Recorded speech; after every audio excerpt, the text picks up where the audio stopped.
Hi friends! ఈరోజు మనం రీసెంట్‌గా మలయాళం లాంగ్వేజ్‌లో ఒక మంచి క్రైమ్ అండ్ కామెడీ థ్రిల్లర్ కాన్సెప్ట్‌తో వచ్చిన జీ5లో స్ట్రీమింగ్ అవుతూ ఉన్న 'నునక్కులి' మూవీ స్టోరీ డిస్కస్ చేసుకోబోతున్నాం. ఇలాగే మీకింకా ఏ మూవీ స్టోరీని ఎక్స్‌ప్లనేషన్ కావాలి అంటే ఆ మూవీ నేమ్ అనేది కామెంట్ బాక్స్‌లో కామెంట్ చేయండి. ఇంకా ఏమాత్రం ఆలస్యం చేయకుండా మూవీలోకి వెళ్ళిపోదాం. మూవీ స్టార్ట్ అవ్వగానే మన మూవీలో మెయిన్ క్యారెక్టర్ అయిన ఏబీని చూపిస్తారు. ఏబీకి రీసెంట్‌గానే రమ్యతో పెళ్ళై ఉంటుంది. ఇక్కడే మనకు తెలిసే ఒక విషయం ఏంటంటే ఏబీ ఫాదర్ ఒక పెద్ద బిజినెస్ మ్యాన్. వారికి ఒక పెద్ద కంపెనీ కూడా ఉంటుంది. అయితే కొంతకాలం క్రితమే ఏబీ ఫాదర్‌కి హెల్త్ ఇష్యూ రావడంతో తను మంచానికే పరిమితం అవుతాడు.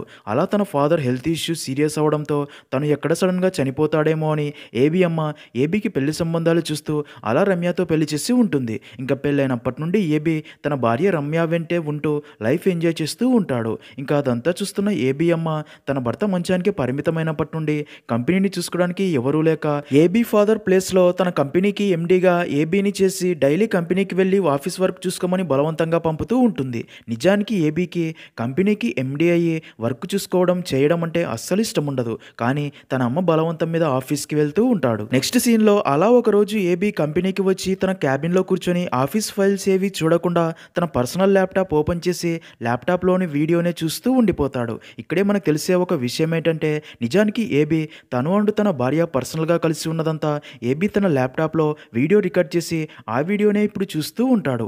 అప్పుడే ఏబీ దగ్గరికి ఆ కంపెనీ సీనియర్ అకౌంటెంట్ అయిన మూర్తి వచ్చి ఎస్టేట్ ఫైల్స్ ఇచ్చి మీరు ఒకసారి చూసి సంతకాలు చేయమని ఇచ్చి వెళ్తాడు. అలా మూర్తి బయటికి వెళ్ళగానే ఏబీ ల్యాప్టాప్లో అదే వీడియోనే చూస్తూ రమ్యకి ఫోన్ చేసి మాట్లాడతాడు. అప్పుడే రమ్య ఏబీతో ఇప్పుడే కదా ఆఫీస్కి వెళ్ళావు, అప్పుడే ఎందుకు ఫోన్ చేసావు, కొంచెం ఆఫీస్ వర్క్ కూడా చెయ్యి అంటుంది. దానికి ఏబీ ఇప్పుడే ల్యాప్టాప్లో మన పర్సనల్ వీడియో చూస్తున్నా చాలా బాగుంది అంటాడు. అది విన్న రమ్య ఆ రోజు నీకు ఎన్నిసార్లు చెప్పాను వీడియో రికార్డ్ చేయకు అని, ఇంకోసారి మన బెడ్రూమ్లోకి ల్యాప్టాప్ తెచ్చావంటే నా చేతిలో అయిపోతావని సీరియస్ అవుతుంది. దానికి ఏబీ నేనేమైనా పక్కింటోళ్ళది చూస్తున్నానా, మనదే కదా అని తనని కూల్ చేస్తాడు. ఇదిలా ఉంటే అదే టైంకే ఆ కంపెనీ మీద సోదాలు చేయడానికి ఇన్కమ్ ట్యాక్స్ ఆఫీసర్స్ వస్తారు. అందులో ఐటీ అసిస్టెంట్ కమిషనర్ అయిన భామాకృష్ణన్ అక్కడి మూర్తిని కలిసి విషయం చెప్పి company documents and files search చేయాలని చెప్పడంతో మూర్తి వారిని ఏబీ దగ్గరికి తీసుకెళ్లగా భామకృష్ణన్ ఏబీకి తాము ఐటీ డిపార్ట్మెంట్ నుండి వచ్చామని తమకి కోఆపరేట్ చేయమని చెప్పి అలా company files and system data అంతా చెక్ చేస్తారు. అలా అన్ని ఫైల్స్ చెక్ చేశాక భామకృష్ణన్ ఏబీ దగ్గరికి వచ్చి కంపెనీ అకౌంట్స్లో కొంచెం ప్రాబ్లం ఉంది అని, అందుకే కొన్ని డాక్యుమెంట్స్ని అలాగే డివైసెస్ని సీజ్ చేయాల్సి ఉంటుంది, వాటిని క్లియర్గా చెక్ చేశాక తిరిగి ఇస్తామని చెప్తాడు. అయితే ఏబీ తన మాటలు పెద్దగా సీరియస్గా తీసుకోడు. అప్పుడే భామకృష్ణన్ అక్కడే ఏబీ టేబుల్ పైన ఉన్న ల్యాప్టాప్ని చూసి ఆ ల్యాప్టాప్ని కూడా చెక్ చేయాలి అని దాన్ని తీసుకోబోగా అదంతా చూస్తున్న ఏబీ ల్యాప్టాప్లోని తన పర్సనల్ వీడియో గుర్తు చేసుకుని వెంటనే ఆ ల్యాప్టాప్ని లాక్కొని ఇది నా పర్సనల్ ల్యాప్టాప్, దీంట్లో ఆఫీస్ ఫైల్స్ ఏవీ లేవు అని ఫుల్గా టెన్షన్ పడగా ఏబీ బిహేవియర్ చూసిన భామకృష్ణన్కి ఆ ల్యాప్టాప్లో కంపెనీకి చెందిన ఏవో సీక్రెట్ ఫైల్స్ దాచాడు అనుకునే డౌట్ వచ్చి ఇది మా డ్యూటీ అని ఏబీ నుండి బలవంతంగా ఆ ల్యాప్టాప్ తీసుకుని వెళ్ళిపోతారు. దాంతో ఏబీ తమ పర్సనల్ వీడియోని వాళ్ళు ఎక్కడ చూసేస్తారో అని ఫుల్గా భయపడి షాక్లో ఉండిపోతాడు. నెక్స్ట్ సీన్లో అలా భామకృష్ణన్ ఏబీ ల్యాప్టాప్ తీసుకుని కార్లో వెళ్తూ ఉండగా అప్పుడే తనకి నవీన్ ఫోన్ చేసి మావయ్య ఫేమస్ యాక్టర్ అండ్ హీరో అయిన సుందర్ సార్కి నేను రాసిన కథ చెప్పడానికి తన గెస్ట్ హౌస్కి వెళ్తున్నా, కథ నచ్చితే ఆల్మోస్ట్ మూవీ కూడా సెట్ అయినట్టే, అయితే సుందర్ సార్కి ఒక ఇన్కమ్ ట్యాక్స్ ప్రాబ్లం ఉంది అని తెలిసింది, నువ్వు ఐటీ ఆఫీసర్వే కదా అందుకే నీతో మాట్లాడడానికి కలవచ్చా అని అడిగాడు. ఇప్పుడు నాతో పాటు నువ్వు వస్తే నా స్టోరీ ఓకే అయ్యి మూవీకి డేట్స్ కూడా ఈజీగా ఇస్తాడు అనగా అది విన్న భామకృష్ణన్ ఇప్పుడే ఒక రైడ్ అవగొట్టుకొని నా ఫ్లాట్కి వెళ్తున్నా, మనం ముందు నా ఫ్లాట్కి వెళ్ళి తర్వాత సుందర్ గెస్ట్ హౌస్కి వెళ్దాం అనడంతో దానికి నవీన్ ఓకే అంటాడు. అలా నవీన్ని మధ్యలో కార్ ఎక్కించుకుంటాడు. ఇద్దరు భామకృష్ణన్ ఫ్లాట్కి బయలుదేరుతారు. మరో పక్క ఏబీ కంపెనీ నుండి ఇంటికి వస్తాడు. అయితే తమ పర్సనల్ వీడియో ఉన్న ల్యాప్టాప్ ఐటీ ఆఫీసర్స్ తీసుకుపోయాడు అని తన భార్య రమ్యకి తెలిస్తే ఎలా రియాక్ట్ అవుతుందో అని ఫుల్గా టెన్షన్ పడుతూ ఉంటాడు. ఏబీని అలా చూసిన తన అమ్మ ఎందుకురా అంత టెన్షన్ పడుతున్నావు, కంపెనీ మీద ఐటీ రైట్స్ మామూలే, ఓ నీ పర్సనల్ ల్యాప్టాప్ తీసుకెళ్లారని ఇంత టెన్షన్ పడుతున్నావా, అయినా నీ ల్యాప్టాప్లో వారికి ఏం దొరుకుతుందిలే వదిలే అంటుంది. ఇక్కడే ట్విస్ట్ ఏంటంటే అదంతా పక్కనే ఉన్న రమ్య విని షాక్ అయ్యి అందులో తమ పర్సనల్ వీడియో ఉన్నట్లు గుర్తు చేసుకుని వెంటనే ఏబీని బెడ్రూమ్లోకి తీసుకెళ్ళి ఇలాంటిది ఏదో జరుగుతుంది అని, అలాంటి వీడియో రికార్డ్ చేయకొని ఎంత చెప్పినా నువ్వు వినలేదు, ఇప్పుడు చూడు ఏమైందో, ఇప్పుడు ఆ వీడియో వారు చూసి అలా వీడియో బయటికి వస్తే దాన్ని అందరూ చూసేస్తారు, నా జీవితమే సర్వనాశనం అవుతుంది, ఇప్పటికిప్పుడు ఆ ల్యాప్టాప్ నాకు కావాలి, లేదంటే నా చావుకి కారణం కారణం నువ్వే అని లెటర్ రాసి ఉరివేసుకుని చనిపోతా అని సీరియస్ అవ్వడంతో ఏబీ తనతో నేను ఏదో ఒకటి చేసి ల్యాప్టాప్ తీసుకుని వస్తా అని భామకృష్ణని కలిసేందుకు ఐటీ ఆఫీస్కి బయలుదేరతాడు. సీన్ కట్ చేస్తే మరో పక్క కోర్టులో లాయర్ డెంటల్ డాక్టర్ అయిన జయదేవ్ని బోన్లోకి పిలిచి నా క్లయింట్ రంజిత్ నీతో 10 సంవత్సరాల పరిచయం ఉంది అని, మీరిద్దరు బెస్ట్ ఫ్రెండ్స్ అని చెప్పాడు, నిజమేనా?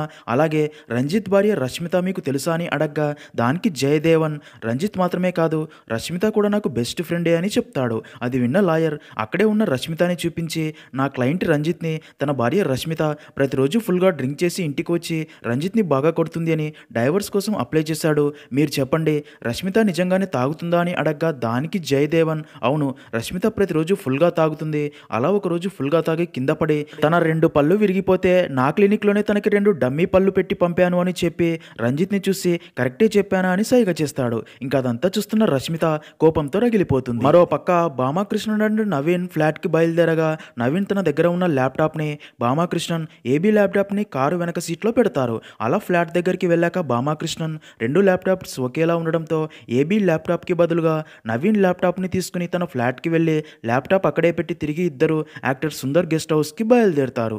ఇంకా ఏబీ ఐటీ ఆఫీస్ దగ్గరికి వెళ్ళి భామాకృష్ణన్ని కలవాలి అని అక్కడి వారిని అడగ్గా సార్ ఈరోజు ఆఫీస్కి రారు, తను ఫ్లాట్కి వెళ్ళాడు అని చెప్పడంతో భామాకృష్ణన్ ఫోన్ నెంబర్ తీసుకుని ఏబీ తన ఫ్లాట్ దగ్గరికి బయలుదేరతాడు. మరో పక్క నవీన్ అండ్ భామాకృష్ణన్ గెస్ట్ హౌస్కి చేరుకుని యాక్టర్ సుందర్ని కలిసి తనతో మాట్లాడగా సుందర్ భామాకృష్ణన్తో డ్రింక్ చేస్తూ నవీన్ కథ విందాం బాగుంటుంది అని మందు బాటిల్ ఓపెన్ చేస్తాడు. అయితే అప్పుడే భామాకృష్ణన్ హీరో సుందర్తో ఒక సెల్ఫీ తీసుకోవాలని చూడగా అదే టైంకే ఏబీ భామాకృష్ణన్తో మాట్లాడాలని పదే పదే కాల్స్ చేస్తూ ఉండడంతో భామాకృష్ణన్ తన ఫోన్ని ఫ్లైట్ మోడ్లో పెట్టి సుందర్తో సెల్ఫీ దిగి అలా డ్రింక్ చేస్తూ నవీన్ కథ వినడం స్టార్ట్ చేస్తాడు. సీన్ కట్ చేస్తే డాక్టర్ జయదేవన్ తన క్లినిక్కి వచ్చే పెళ్ళైన రేఖ అనే మహిళతో అఫేర్ పెట్టుకుని తనతో మాట్లాడుతూ ఉండగా అదే టైంకే అక్కడికి రష్మిత రావడం గమనించిన జయదేవన్ రేఖని అక్కడే మరొక రూమ్లో ఉంచి దానికి తాళం వేసేస్తాడు. ఇంకా రష్మిత చేతిలో మందు బాటిల్ పట్టుకుని జయదేవన్ దగ్గరికి వచ్చి తనని తన్ని ఎందుకురా కోర్టులో అన్ని అబద్ధాలు చెప్పావు, నేను మందు తాగి కింద పడితే పళ్ళు ఊడిపోయాయా, ఇలా నా మీద అబద్ధాలు చెప్పమని నా భర్త అండ్ నీ ఫ్రెండ్ అయిన రంజిత్ చెప్పాడా, ఇప్పుడు నువ్వు ఫుల్గా తాగి పడిపోతే నేను కూడా చూస్తా అని జయదేవన్ నోట్లో మందు పోస్తుంది. ఆ లాయర్ చెప్తేనే అబద్ధం చెప్పాను, నన్ను వదిలేయమని జయదేవుని అంత రిక్వెస్ట్ చేసినా సరే రష్మిత బలవంతంగా తనకు మందు తాపిస్తుంది. అయితే అలా ఫుల్గా మందు తాగిన జయదేవన్ పైకి లేచి మత్తులో అలాగే వెనక్కి పడడంతో తలకి బలమైన గాయమై రక్తం కారుతుంది. అది చూసిన రష్మిత ఫుల్గా భయపడిపోయి జయదేవన్ చచ్చిపోయాడు అనుకుని అక్కడ నుండి వెళ్ళిపోతుంది. ఇంకా అక్కడే రూమ్లో ఉన్న రేఖ అక్కడ జరిగిందంతా చూసి షాక్ అయ్యి జయదేవన్ని లేపాలని చూస్తూ ఉంటుంది. మరో పక్క ఏబీ భామాకృష్ణన్కి ఫోన్ చేసినా కనెక్ట్ అవ్వకపోవడంతో తన ఫ్లాట్ దగ్గరికి చేరుకుని అక్కడి సెక్యూరిటీని అడిగి భామాకృష్ణన్ ఫ్లాట్ నెంబర్ కనుక్కొని తనని కలవాలి అని అడగక దానికి సెక్యూరిటీ సార్ ఇందాకే భామాకృష్ణన్ సార్ ల్యాప్టాప్తో ఫ్లాట్కి వచ్చి మళ్ళీ వెంటనే ఎక్కడికి వెళ్ళిపోయారని చెప్తూ ఉండగానే ఇంకా అదే అపార్ట్మెంట్లో ఉండే రష్మిత అప్పుడే అక్కడికి వచ్చి తన కార్ని పార్క్ చేసి తన ఫ్లాట్లోకి వెళ్ళి రంజిత్కి ఫోన్ చేసినా సరే లిఫ్ట్ చేయకపోవడంతో తనకి వాయిస్ మెసేజ్ పంపుతూ నీకు నా ఫోన్ లిఫ్ట్ చేసే ధైర్యం కూడా లేదు అని తెలుసు, నీ ఫ్రెండ్తో కోర్టులో అందరి ముందు నన్ను అవమానించావుగా, ఇంకా నా వల్ల కాదు, నేను చనిపోతున్నా, నీ ఒక్కడి వల్లే నా జీవితం ఇలా తయారైంది అని లెటర్ రాసిపెట్టి చస్తాను అని రికార్డ్ చేసి అది రంజిత్కి పంపి చాలా ఎమోషనల్ అవుతుంది. ఇంకా ఏబీ చీకటి పడేదాకా ఫ్లాట్ దగ్గరే వెయిట్ చేసినా సరే భామాకృష్ణన్ ఫ్లాట్కి రాకపోవడంతో బాగా ఆలోచించిన ఏబీ ఎలాగైనా తన ల్యాప్టాప్ తీసుకోవాలి అని భామాకృష్ణన్ తన ల్యాప్టాప్ని తన ఫ్లాట్లోనే పెట్టి బయటికి వెళ్ళాడు అని సెక్యూరిటీ చెప్పిన మాటలు గుర్తు చేసుకుని ల్యాప్టాప్ని దొంగలించాలి అని తనని ఎవరూ చూడకుండా అపార్ట్మెంట్లోకి వెళ్ళి భామాకృష్ణన్ ఫ్లాట్ దగ్గరికి చేరుకుని డోర్స్ని స్క్రూ డ్రైవర్తో ఓపెన్ చేయడానికి ట్రై చేస్తూ ఉండగా దానికి ఎదురుగా ఉన్న ఫ్లాట్లో ఉన్న మహిళ బయటికి వచ్చి ఏబీని చూసి తను దొంగ అని గట్టిగా అరుస్తుంది. దాంతో ఏబీ అక్కడ నుండి పారిపోతాడు. మరో పక్క రష్మిత మందు గ్లాసులో పురుగుల మందు కలుపుకొని లెటర్ రాయబోతూ ఉండగా తన పక్క ఫ్లాట్లోని వారు రష్మితని పిలిచి అపార్ట్మెంట్లో దొంగలు పడ్డారంట అని తనని కూడా అపార్ట్మెంట్ స్టాఫ్ దగ్గరికి తీసుకెళ్తారు. అయితే రష్మిత తన ఫ్లాట్ డోర్స్ లాక్ చేయకుండానే వెళ్తుంది. ఇంకా ఏబీ అపార్ట్మెంట్ నుండి పారిపోవడానికి వీలు లేకుండా అందరూ తన కోసమే వెతుకుతూ ఉండడంతో అలా ఏబీ పై ఫ్లోర్స్లోనే తిరుగుతూ రష్మిత ఫ్లాట్ డోర్స్ ఓపెన్ చేసి ఉండడంతో ఆ ఫ్లాట్లోకి వెళ్ళి అక్కడే టేబుల్ పైన రష్మిత చావడానికి పురుగుల మందు కలిపి ఉంచిన మందు గ్లాస్ని చూసి అక్కడే రష్మిత ఐడి చూసి ఈ మధ్య అమ్మాయిలు కూడా మందు తాగేస్తున్నారు అనుకుని అది మందు అని ఆ గ్లాస్ని తనే తాగేస్తాడు. అయినా కానీ ఏబీకి దాహం తీరకపోవడంతో మరొక గ్లాస్ తాగాలి అని గ్లాస్లో మందు కలుపుకొని తాగబోగా అప్పుడే రష్మిత ఫ్లాట్లోకి రావడం గమనించి గ్లాస్ అక్కడే పెట్టి మంచం కింద వెళ్ళి దాక్కుంటాడు. ఇంకా రష్మిత లెటర్ రాసి పురుగుల మందు కలిపిన మందు గ్లాస్ తాగబోతూ ఉండగా అప్పుడే తన భర్త రంజిత్ తనకి ఫోన్ చేసి ఎందుకు ఇలా ఇలా చేస్తున్నావు? మన ఇద్దరికీ ప్రతిరోజు గొడవలు, అందుకేగా విడిపోదామని డైవర్స్‌కి అప్లై చేశామనగా, దానికి రష్మిత కోర్టులో అందరి ముందు నేను మందు తాగుతా అని నీ ఫ్రెండ్‌తో అబద్ధం చెప్పించి నా పరువంతా తీశావు. ఇంకా నాకు చావు తప్ప మరొక దారి లేదు అని జయదేవన్ క్లినిక్‌కి వెళ్ళింది. అక్కడ జరిగింది అంతా చెప్పి అందుకే చనిపోవాలి అని మందు గ్లాసులో పురుగుల మందు కలుపుకొని చావబోతున్నా అంటుంది. అదంతా అక్కడే ఉన్న ఏబీ విని అయితే ఇప్పుడు తను తాగింది అదే అని అర్థమయ్యి మైండ్ బ్లాక్ అయ్యి షాక్‌లో ఉండిపోతాడు. ఇంకా రష్మిత చెప్పిందంతా విన్న రంజిత్ నువ్వేం భయపడకు, క్లినిక్‌కి వెళ్ళి అసలు జయదేవన్ నిజంగానే చనిపోయాడా లేదా, అక్కడ పరిస్థితి ఏంటి అంతా నేను చూసుకుంటాను అని ధైర్యం చెప్తాడు. ఇక తను తాగింది విషమని అర్థమైన ఏబీ వెంటనే రష్మిత ముందుకు వచ్చి తను దొంగ కాదు అని, తను ఒక కంపెనీకి ఎండీని అని, నువ్వు పురుగుల మందు కలిపి ఉంచిన మందు గ్లాస్ దాహం వేసి నేనే తాగేశాను, నన్ను వెంటనే ఇక్కడ నుండి ఎలాగైనా హాస్పిటల్కి తీసుకెళ్ళమని రిక్వెస్ట్ చేయడంతో రష్మితకి మరొక దారి లేక అక్కడి అపార్ట్మెంట్ స్టాఫ్ ఏబీని గుర్తుపట్టకుండా తన డ్రెస్ చేంజ్ చేయించి ఆ అపార్ట్మెంట్లో ఎవరు చూడకుండా తనని కారులో హాస్పిటల్కి తీసుకెళ్తూ ఉండగా మధ్యలో డ్రంక్ అండ్ డ్రైవ్ చెక్ చేస్తూ ఉన్న సిఐ విక్రమ్ తన కారుని చూసి ఆపి ఏబీ ఫుల్గా మత్తులో ఉండడం చూసి ఎవరు తను అని అడగ్గా రష్మితకి ఏం చెప్పాలో తెలియక తను నా భర్త పార్టీలో ఫుల్గా మందు తాగాడు, అందుకే తనని ఇంటికి తీసుకెళ్తున్నా అని చెప్పడంతో తను చెప్పింది నమ్మిన విక్రమ్ వారిని వదిలేస్తాడు. తర్వాత రష్మిత ఏబీని మెట్రో హాస్పిటల్కి తీసుకెళ్లి అడ్మిట్ చేస్తారు. మరో పక్క కథ వింటున్న సుందర్, భామాకృష్ణ అండ్ శంకర్ ఫుల్గా డ్రింక్ చేసి ఉంటారు. అప్పుడే సుందర్కి ఫోన్ రావడంతో ఆ ఫోన్ మాట్లాడాక సుందర్ చాలా బాధపడుతూ ఉంటాడు. అది గమనించిన భామాకృష్ణన్ ఏం జరిగింది అని అడగ్గా దానికి సుందర్ నా భార్య మీద నాకు అనుమానంగా ఉంది, అందుకే ఒక ప్రైవేట్ డిటెక్టివ్ని అపాయింట్ చేశాను, ఇందాక కాల్ చేసింది వాడే, నా అనుమానమే నిజమైంది, నా భార్య ఒక డెంటల్ క్లినిక్కి నెలకి 6-7 సార్లు వెళ్తూ ఉండేది, ఈరోజు కూడా అపాయింట్మెంట్ ఉంది అని ఉదయాన్నే క్లినిక్కి వెళ్ళింది, ఇప్పటిదాకా ఇంటికి రాలేదు, ఫోన్ చేసినా సరే స్విచ్ ఆఫ్ అని వస్తుంది, అంటే నా భార్య వాడితో అఫేర్లో ఉంది అని చాలా బాధపడగా అదంతా విన్న భామాకృష్ణన్ ఎందుకు సార్ బాధపడతారు, నేను గనక మీ పొజిషన్లో ఉంటే ఆ డెంటల్ డాక్టర్ గాడి అంతు చూసేవాడిని అనడంతో దానికి సుందర్ అయితే ఇప్పుడే మనం వాడి క్లినిక్కి వెళ్ళి అంతు చూద్దాం పదండి అని వెళ్ళబోగా అదంతా విన్న నవీన్ సుందర్తో మరి నా స్టోరీ నచ్చిందా సార్ అని అడగ్గా తాగిన మత్తులో ఉన్న సుందర్ నీ స్టోరీ నాకు నచ్చలేదు అని అక్కడి నుంచి వెళ్ళిపోగా నవీన్ చాలా ఫీల్ అవుతాడు. ఇక్కడే ట్విస్ట్ ఏంటంటే సుందర్ భార్య ఎవరో కాదు జయదేవన్తో అఫేర్లో ఉన్న రేఖానే అని. సీన్ కట్ చేస్తే రష్మిత ఏబీని హాస్పిటల్లో అడ్మిట్ చేసి డాక్టర్తో తను పురుగుల మందు తాగేశాడు అని తనకి ట్రీట్మెంట్ చేయమని చెప్పి అక్కడ నుండి వెళ్ళబోగా డాక్టర్ రష్మితతో మాకంటూ కొన్ని ప్రోటోకాల్స్ ఉంటాయి, మేము ఆల్రెడీ పోలీసులకి ఇన్ఫార్మ్ చేశాము, వారు వచ్చాక తను ఎవరు ఏంటి అని చెప్పి వెళ్ళిపోండి అని చెప్తాడు. దాంతో రష్మితకి ఏం చేయాలో అర్థం కాక వెంటనే తన భర్త రంజిత్కి ఫోన్ చేసి వెంటనే మెట్రో హాస్పిటల్ దగ్గరికి రమ్మని చెప్తుంది. అది విన్న రంజిత్ జయదేవన్ క్లినిక్కి వెళ్లకుండా యూటర్న్ తీసుకుని మెట్రో హాస్పిటల్ దగ్గరికి బయలుదేరతాడు. ఇంకా హాస్పిటల్కి చేరుకున్న కానిస్టేబుల్ రష్మిత అండ్ ఏబీల దగ్గర స్టేట్మెంట్ తీసుకుని వెంటనే సిఐ విక్రమ్కి ఫోన్ చేసి సార్ మెట్రో హాస్పిటల్లో ఒక పాయిజన్ కేసు వచ్చింది, స్టేట్మెంట్లో వాడొక కథ చెప్తున్నాడు, వాడితో పాటు ఉన్న అమ్మాయి మరొక కథ చెప్తుంది, అదీ కాక ఆ అమ్మాయి ఉండే అపార్ట్మెంట్లో దొంగ పడ్డాడు అని ఇందాకే కంప్లైంట్ కూడా వచ్చింది అనడంతో అదంతా విన్న సిఐ విక్రమ్ వెంటనే మెట్రో హాస్పిటల్కి బయలుదేరతాడు. నెక్స్ట్ సీన్లో అలా సిఐ విక్రమ్ హాస్పిటల్కి చేరుకుని అక్కడే ఉన్న రష్మితని చూసి తను ఇందాకే తన భర్త పార్టీలో ఫుల్గా డ్రింక్ చేశాడు అని అందుకే ఇంటికి తీసుకెళ్తున్నాను అని చెప్పిన అదే అమ్మాయి అని గుర్తుపట్టి అక్కడి స్టేట్మెంట్ చూడగా అందులో మాత్రం పురుగుల మందు తాగింది తన ఫ్రెండ్ అని రాసి ఉంటుంది.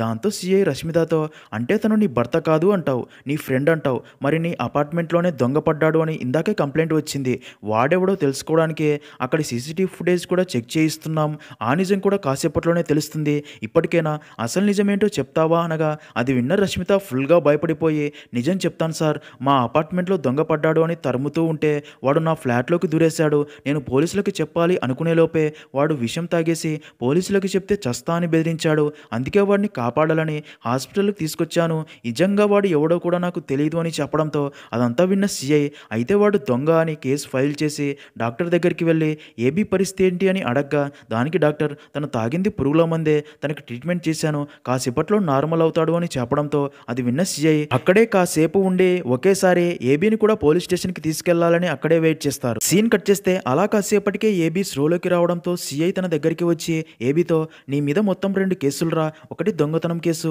రెండోది ఫ్లాట్లోకి దూరి ఆ అమ్మాయిపై బలవంతం చేశావనగా అది విన్న ఏబీ షాక్ అయ్యి నేను ఒక కంపెనీ ఎండీని సార్, నన్ను చూసి కూడా దొంగ అని ఎలా అనుకున్నారు, అయినా ఇప్పుడు నేను ఎవరిని బలవంతం చేశాను అని నోటికి వచ్చినట్లు అబద్ధాలు ఎందుకు చెప్పావు రష్మిత అని తన మీద సీరియస్ అవుతాడు. దానికి సిఐ నువ్వు దొంగ కాకపోతే ఆ అమ్మాయి ఫ్లాట్లోకి ఎందుకు వెళ్ళావురా అని. అప్పుడే సిఐకి ఆ అపార్ట్మెంట్ సీసీటీవీ ఫుటేజ్ రావడంతో అందులో ఏబీ ఏబీ గోడ దూకి లోపలికి వెళ్ళడం చూసి అదే వీడియో ఏబీకి కూడా చూపించి, మరి ఇది ఎవరు సార్, మీరు ఎండి అయితే ఇలా గోడలు ఎందుకు దూకుతున్నారు, అయితే ఆ దొంగ కూడా నువ్వే అనమాట, నలుగురికి దొరికితే కష్టమని ఆ అమ్మాయి ఫ్లాట్లోకి దూరి పురుగుల మందు తాగి ఆత్మహత్య చేసుకోబోయావు అంతేగా అనగా అదంతా విన్న ఏబీ షాక్ అయ్యి, ఆత్మహత్య చేసుకున్నానా నేనా, ఎవరు సార్ మీకు ఇన్ని అబద్ధాలు చెప్పింది అని అడగ్గా దానికి సిఐ, ఆ అమ్మాయి స్టేట్మెంట్ ఇచ్చిందయ్యా, నువ్వు బలవంతంగా ఇంట్లోకి దూరి దొంగతనం చేసి అక్కడే ఉన్న పురుగుల మందు తాగేశావని అనగా దానికి ఏబీ, ఏంటి రష్మిత ఈ రేంజ్లో అబద్ధాలు చెప్పావు, జరిగింది జరిగినట్లు చెప్పాలి కదా, నేను తన ఫ్లాట్లోకి వెళ్ళి ఒక పెగ్గు తాగడం నిజమే సార్, కానీ అనీజీగా అనిపించి హాస్పిటల్లో అడ్మిట్ అయ్యానని చెప్తాడు. ఎందుకంటే తను నిజంగా ఫ్లాట్లోకి ఎందుకు వెళ్ళాడో ఎవ్వరికీ తెలియద్దు అని ఇలా అబద్ధం చెప్తాడు. అదే టైంకి అక్కడికి రష్మిత భర్త అయిన రంజిత్ కూడా వస్తాడు.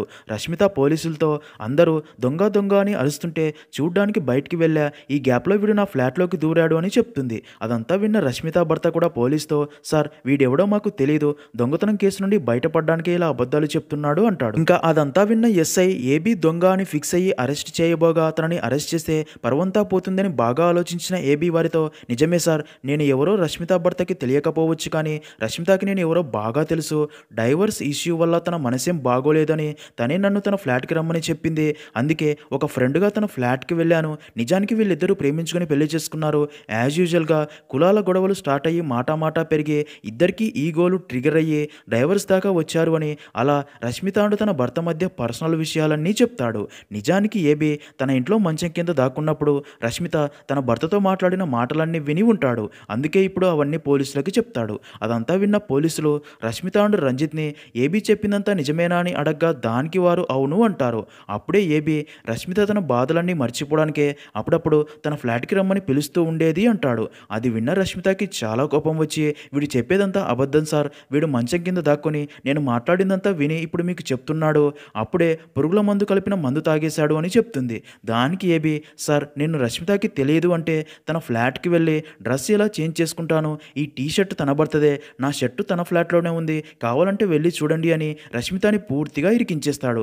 అలాగే రష్మితని చూసి నవ్వుతాడు. దాంతో రష్మిత బాగా ఆలోచించి ఒక ప్లాన్ వేస్తుంది. ఇక్కడే అదిరిపోయే ట్విస్ట్ ఏంటంటే రష్మిత పోలీసులతో, ఏబీ చెప్పేదంతా నిజమే సార్, కొద్ది రోజులుగా ఏబీ నేను ఒకరినొకరం ఇష్టపడుతున్నాం, మా డైవర్స్ కేసు హియరింగ్లో కోర్టులో రంజిత్ ఫ్రెండ్ జయదేవన్ నా గురించి దారుణంగా దొంగ సాక్ష్యం చెప్పి నా పరువంతా తీశాడు, అందుకే కోపంతో ఏబీని తీసుకుని ఆ జయదేవన్ క్లినిక్కి వెళ్ళాను, అక్కడ మాటా పెరిగి ఏబీ జయదేవన్ తలపై కొట్టి చంపేశాడు అని చెప్పడంతో అది విన్న ఏబీ మైండ్ బ్లాక్ అయ్యి, సార్ ఈ రష్మిత చెప్తుందంతా అబద్ధం, అమాయకుడైనా నన్ను ఈ మర్డర్ కేసులో ఇరికించాలని చూస్తుంది అంటాడు.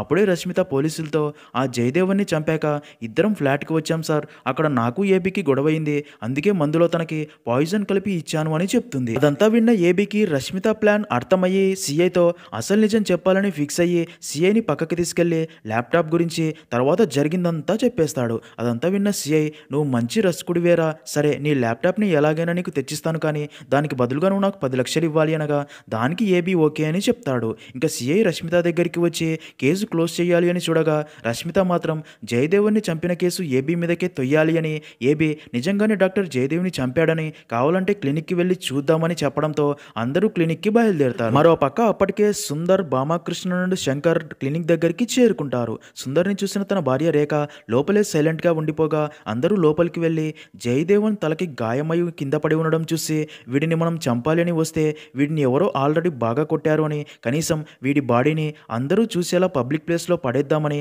అలా జయదేవన్ బాడీని అక్కడ నుండి తీసుకుని వెళ్ళిపోతారు. ఇంకా రష్మిత భర్త పోలీసుల కంటే ముందు క్లినిక్ దగ్గరికి వచ్చి అక్కడ జయదేవన్ బాడీ లేకపోవడం చూసి రక్త మరకలు మొత్తం క్లీన్ చేసి క్లినిక్ బయట వెళ్ళి నిలబడగా అప్పుడే పోలీసులు రష్మిత అండ్ ఏబీ అక్కడికి వస్తారు.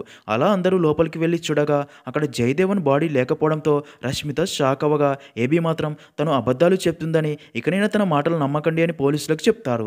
దాంతో పోలీసులు కూడా రష్మిత అబద్ధం చెప్తుంది అనుకుని అందరూ అక్కడ నుండి తిరిగి వెళ్ళిపోతారు. సీన్ కట్ చేస్తే సుందర్, భామాకృష్ణ నుండి శంకర్ తమ కార్ని బ్రిడ్జి మీద ఆపి జయదేవన్ బాడీని అక్కడే బ్రిడ్జిపై వదిలిపెట్టి వెళ్ళాలి అని డిక్కీలో ఉంచిన జయదేవన్ని బయటికి దించబోగా అప్పుడే వారికి జయదేవన్ ఆల్రెడీ చనిపోయాడని తెలిసి అందరూ షాక్ అయ్యి ఫుల్గా భయపడిపోతారు. అయితే అదే టైంకే సిఐ విక్రమ్ ఏబీ అండ్ రష్మితని తీసుకుని పోలీస్ జీప్లో అటుగా రావడంతో పోలీస్ జీప్ చూడగానే భామాకృష్ణన్ తను కూడా ఈ కేసులో ఎక్కడ ఇరుక్కుంటానో అని భయపడి అక్కడి నుంచి నడుచుకుంటూ వెళ్తాడు. ఇంకా సిఐ విక్రమ్ సుందర్ని చూసి జీపు ఆపి, ఈ టైంలో ఇక్కడ ఏం చేస్తున్నారనగా దానికి సుందర్ వర్క్ ప్రెషర్ వల్ల చిల్ అవ్వడానికి ఇక్కడికి వచ్చాను అని చెప్తాడు. అయితే సుందర్ అండ్ తన అసిస్టెంట్ ఫుల్గా డ్రింక్ చేసి ఉండడం గమనించిన సిఐ వారిని తమ జీప్లోనే తీసుకెళ్లాలని అదే విషయం వారికి చెప్తాడు. అప్పుడే ఏబి దూరంగా నడుచుకుంటూ వెళ్తున్న భామాకృష్ణని చూసి వెంటనే తనని కలిసి తన ల్యాప్టాప్ ఇప్పించుకోవాలి అని సుందర్ కారులో ఎక్కి స్పీడ్గా వెళ్ళిపోతాడు. దాంతో సిఐ సుందరుడు తన అసిస్టెంట్ని కారు ఎక్కించుకొని ఏబిని పట్టుకోవాలని తననే ఫాలో అవుతూ వెళ్తాడు. మరో పక్క ఏబి సుందర్ కార్ని ఒక పెట్రోల్ బంక్లో ఆపి ఫుల్ ట్యాంక్ చేయమని చెప్పి నడుచుకుంటూ వెళ్తున్న భామాకృష్ణని ఆపి, సార్ మీకోసం ఉదయం నుండి వెతుకుతున్నాను అని తన ల్యాప్టాప్ ఇవ్వమని రిక్వెస్ట్ చేయడంతో అది విన్న భామాకృష్ణన్ నీ ల్యాప్టాప్ నా ఫ్లాట్లో ఉంది అని చెప్పడంతో ఏబి నా దగ్గర కారు ఉంది సార్ వెళ్దాం రండి అని కారు దగ్గరికి తీసుకుని వెళ్ళి భామాకృష్ణన్తోనే తన కార్డుతో బిల్లు పే చేయించి తన కారు ఎక్కమనగా సుందర్ కారు గుర్తుపట్టిన భామాకృష్ణన్ షాక్ అయ్యి వెంటనే ఏబిని కారు ఎక్కమని చెప్తాడు. అప్పుడే ఏబి ఉదయం నుండి జరిగిందంతా చెప్పగా అదంతా విన్న భామాకృష్ణన్ కూడా తనకు కూడా ఉదయం నుండి ఇప్పటిదాకా జరిగిందంతా చెప్పి మన ఇద్దరిని కేసులో ఇరికించే ఆ డాక్టర్ బాడీ ఇప్పుడు ఇదే కారు డిక్కీలో ఉంది అని చెప్పడంతో అది విన్న ఏబి షాక్ అవుతాడు. అప్పుడే భామాకృష్ణన్ ఏబితో మనం ఈ కేసులో ఇరుక్కోకూడదు అంటే ఆ బాడీని ఎక్కడైనా పడేసి వెళ్ళిపోదాం, తర్వాత నీకు నీ ల్యాప్టాప్ ఇస్తానడంతో అలా ఇద్దరు డాక్టర్ డెడ్ బాడీని రోడ్డు పక్కన పడేసి తర్వాత తన ఫ్లాట్కి వెళ్ళగా భామాకృష్ణన్ ఏబి ల్యాప్టాప్ని తెచ్చి తనకి ఇచ్చి తనని ఒక ప్లేస్లో డ్రాప్ చేయమని చెప్పడంతో ఇద్దరు కారులో బయలుదేరుతారు. మరో పక్క నవీన్ ఇంటికి రాగానే తన ఇంటి ఓనర్ నవీన్ని చూసి 5 నెలలుగా ఇంటి రెంట్ ఇవ్వలేదు అని బలవంతంగా తన చేతిలో ఉన్న ల్యాప్టాప్ని తీసుకుని వెళ్ళిపోతాడు. దాంతో నవీన్ చాలా బాధపడతాడు. ఇదిలా ఉంటే సుందర్ అసిస్టెంట్ అయిన శంకర్ సుందర్ కారు డిక్కీలో ఉన్న డాక్టర్ బాడీని ఎవరైనా చూస్తే అది సుందర్ సార్ మీదకే వస్తుంది అని ఒక రౌడీ గ్యాంగ్కి ఫోన్ చేసి సుందర్ సార్ డిక్కీలో ఒక ఐటమ్ ఉంది, ఎలాగైనా దాన్ని తీసుకుని సముద్రంలో పాడేయమని చెప్పడంతో ఆ రౌడీ గ్యాంగ్ ఏబి అండ్ భామాకృష్ణ వెళ్తున్న సుందర్ కారుని ఆపి వారి గొంతుపై కత్తి పెట్టి డిక్కీ చెక్ చేయగా అందులో ఏమీ ఉండదు. దాంతో కారులో చెక్ చేయగా ల్యాప్టాప్ ఉండడం చూసి శంకర్ చెప్పిన ఐటమ్ ఇదే అయి ఉంటుంది అనుకుని దాన్ని తీసుకుని పారిపోతారు. దాంతో ఏబి షాక్ అయ్యి తన ల్యాప్టాప్ ఇవ్వమని వారిని ఫాలో అవుతూ వెళ్తాడు. ఇలా ఉంటే మరో పక్క ఇక్కడే ట్విస్ట్ ఏంటంటే నిజానికి జయదేవన్ చనిపోయి ఉండడు, ఎక్కువగా మందు తాగడం వల్ల స్పృహ కోల్పోయి ఉంటాడు. అలా జయదేవన్కి స్పృహ వచ్చి పక్కనే ఉన్న హోటల్ దగ్గరికి వచ్చి మొహం కడుక్కుంటూ ఉంటాడు. అదే హోటల్ దగ్గరికే నవీన్ దగ్గర ల్యాప్టాప్ తీసుకున్న ఇంటి ఓనర్ ఫుడ్ తినడానికి రాగా అక్కడే ఫుడ్ తింటున్న మరొక రౌడీ గ్యాంగ్కి మటన్ కర్రీ ఇవ్వలేదని హోటల్ వారితో గొడవ పడతారు. అలా గొడవ కాస్త పెద్దదవుతుంది. ఇదే గొడవలోకి అక్కడే ఉన్న జయదేవన్ మధ్యలో రావడంతో తనని తలపై కొట్టడంతో తను మళ్ళీ స్పృహ కోల్పోగా ఆ గొడవ ఆపాలని చూస్తున్న నవీన్ ఇంటి ఓనర్ని వాళ్ళు కొట్టడంతో తన చేతిలోని ల్యాప్టాప్ దూరంగా పడుతుంది. మరో పక్క రౌడీ గ్యాంగ్ని ఫాలో అవుతూ వెళ్తున్న ఏబీని చూసిన సిఐ తన కార్ని ఫాలో అవుతూ వెళ్తారు.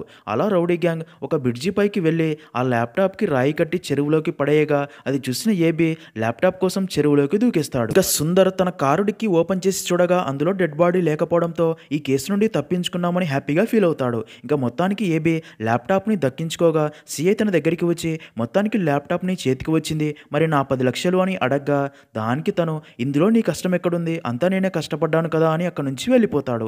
దాంతో సిఐ షాక్లో ఉండగా అప్పుడే హోటల్ దగ్గర గొడవ జరుగుతుందని ఇన్ఫర్మేషన్ రావడంతో సిఐ తన టీంతో అక్కడికి వెళ్తాడు. నెక్స్ట్ సీన్లో అలా ఏబీ ఎంతో సంతోషంతో ల్యాప్టాప్ తీసుకెళ్లి తన భార్య రమ్యకి ఇచ్చి దీనికోసమేగా నాపై కోపడ్డావు, ఇప్పుడు ఓపెన్ చేసి నీ చేతులతోనే ఆ వీడియో డిలీట్ చెయ్యి అంటాడు. దాంతో రమ్య ల్యాప్టాప్ ఓపెన్ చేసి చూసి షాక్లో ఉండిపోతుంది. ఎందుకంటే ల్యాప్టాప్లోని వాల్పేపర్లో నవీన్ ఫోటో చూసిన రమ్య జరిగింది గుర్తు చేసుకుంటుంది. నిజానికి రమ్య కాలేజ్ డేస్లో తన క్లాస్మేటే ఈ నవీన్ రమ్యని ప్రేమిస్తున్నానని టార్చర్ చేయగా రమ్య తనకి నో చెప్పి ఉంటుంది.